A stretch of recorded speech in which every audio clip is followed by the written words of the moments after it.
It is July 23rd. My name is David Walterman. I'm an independent loan officer with Ease Mortgage. I help people buy homes, starting with the pre-approval process through helping them to find the perfect loan for their scenario, competitive rates, all the way through to the end when they're standing on their front porch with keys in hand.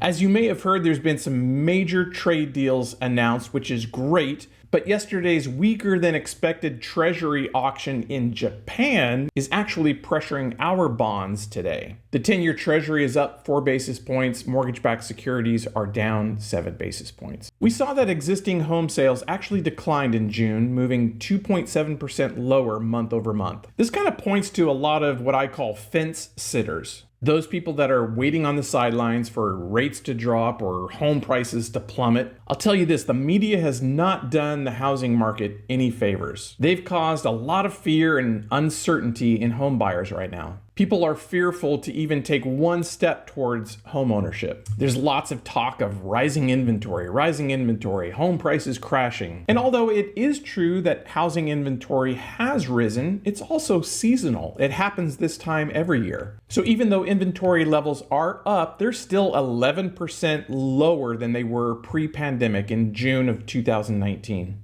We currently have a 4.7 months supply of housing where a normal supply is 4.6 months. Not a huge difference. And what about the talk of home prices plummeting? If that's the case, why did we just set a new median high record of home price of $435,300? According to Lawrence Yun, who's the National Association of Realtors chief economist, the average homeowner's wealth has expanded $140,000 in the last 5 years. That's the magic of home appreciation. Speaking of home appreciation, I can show you historic and forecasted appreciation for the specific zip code that you're looking in. Lawrence Yun also said that years of undersupply in the housing market is what is driving record home prices, and that home construction continues to lag behind population growth. It's my opinion that we have a massive pent-up demand of home buyers, these fence sitters. And once we see even a 0.5 point dip in rates, we are going to see a tsunami flood of buyers entering into the market.